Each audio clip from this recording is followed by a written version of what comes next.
They said a man born in poverty could never rule a nation. They said a factory worker could never stand beside presidents and kings. But they were wrong. Because one man proved that power doesn't come from money, it comes from belief. This is the unbelievable story of Luiz Inácio Lula da Silva, a poor boy from Brazil who rose from the streets to the palace, from hunger to history, from prisoner to president. The story begins in one of Brazil's poorest regions, Caetés, a small rural town where dreams didn't survive long. It was 1945. A baby cried in a wooden shack with no running water, no electricity, and barely any food.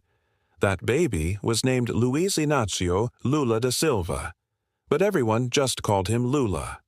He was the seventh of 8 children, born into a family so poor that sometimes they shared one meal among them all. When Lula was just 7, his father abandoned the family. His mother, Dona Lindu, was left alone with her children.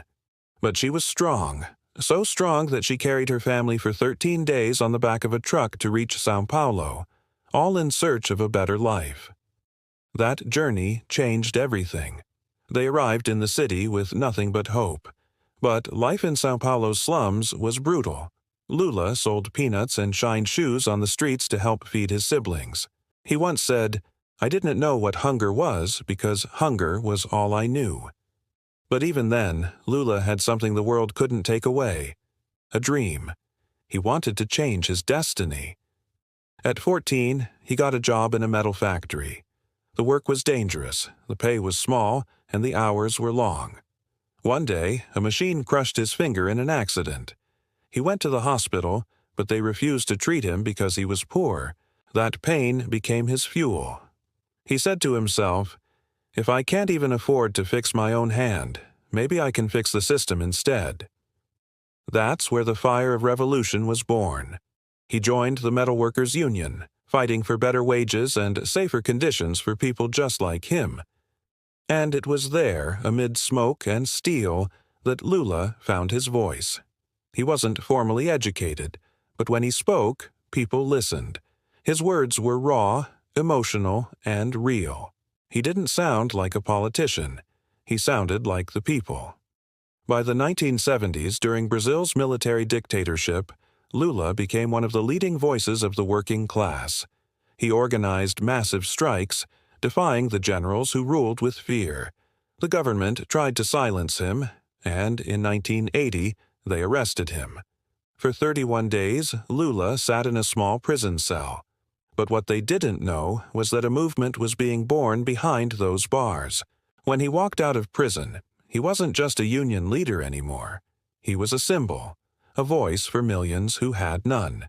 He founded the Workers' Party, a political force built by ordinary people for ordinary people. And for the first time in Brazil's history, the poor had a real chance to be heard. Then came his greatest battle, the race for president. He ran for office once, lost, ran again, lost again, ran a third time, lost again. Most people would have quit, but not Lula. He said, "I may have lost the election, but I have not lost my dream." And in 2002, after 25 years of fighting, failing, and rising again, the factory worker with the missing finger became the president of Brazil. The nation erupted in celebration. For the first time, a man who once couldn't afford shoes was stepping into the presidential palace. A man who had cleaned factory floors now ruled a country of 200 million people. It was more than an election win. It was a revolution of hope. As president, Lula transformed Brazil. He launched programs that lifted more than 30 million people out of poverty. He gave scholarships to poor students, created jobs, and opened doors that had always been locked to the working class. Under his leadership, Brazil became one of the fastest-growing economies in the world. The country was finally respected on the global stage. He wasn't just the president of Brazil, he became a symbol for the entire developing world. Leaders around the world looked at him and said, "If a factory worker from the slums can do this, anything is possible." But success has enemies, and in politics, the higher you rise, the harder they try to bring you down. After his presidency, Lula faced serious corruption allegations. Investigations were launched, and soon his world began to crumble. He was accused, attacked, and eventually arrested. The man who once ruled the nation was now behind bars again. For 580 days, he sat in prison. The media called him corrupt. The elite celebrated. But the people never forgot him. Outside the prison, thousands chanted his name. Lula libre. Free Lula. He later said, "They can jail my body, but they will never jail my ideas." Then came the twist no one saw coming. In 2021, the Supreme Court overturned his conviction, clearing his name. Lula was free again. And what did he do? He did the unthinkable. He ran for president again. Most people thought it was impossible. He was older, tired, and had already lost everything. But when the votes came in, history repeated itself. In 2022, Lula defeated the incumbent president, making one of the greatest political comebacks in history. The boy who once sold peanuts on the streets of Brazil was once again sitting in the president's chair. When he gave his victory speech, his voice trembled with emotion. He said, "They tried to bury me, but they forgot I am a seed." The crowd roared. Millions cried, because they weren't just celebrating a politician, they were celebrating a miracle. Lula's story is more than politics. It's about faith.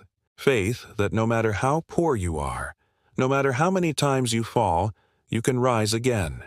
He lost elections. He lost freedom. He lost his reputation, but he never lost hope. He turned pain into power. And even in his darkest moments, he never stopped believing in the people who believed in him. Today, Luiz Inácio Lula da Silva stands as a living symbol that destiny doesn't belong to the rich. It belongs to the relentless. He's proof that poverty can't silence passion, that even the humblest soul can rise to lead a nation. Because the truth is, great leaders aren't born in palaces. They're born in struggle.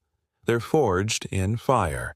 So when life pushes you down, when people tell you your dreams are impossible, remember Lula's story. Remember the boy who shined shoes, the man who lost a finger, the leader who went to prison and still became president. Because sometimes the strongest power a person can have is the refusal to give up. If you're watching this right now, remember, it doesn't matter where you start. It matters how far you're willing to go. Lula's journey proves that you don't need perfect beginnings to create a powerful ending. You just need faith, fight, and fire. And maybe one day your story will be told too, as the one who rose from nothing to lead everything. If this story inspired you, hit that like button, subscribe to the channel, and share it with someone who needs hope today. Because the world doesn't need more perfect people. It needs more fighters, like Lula. Thanks for watching.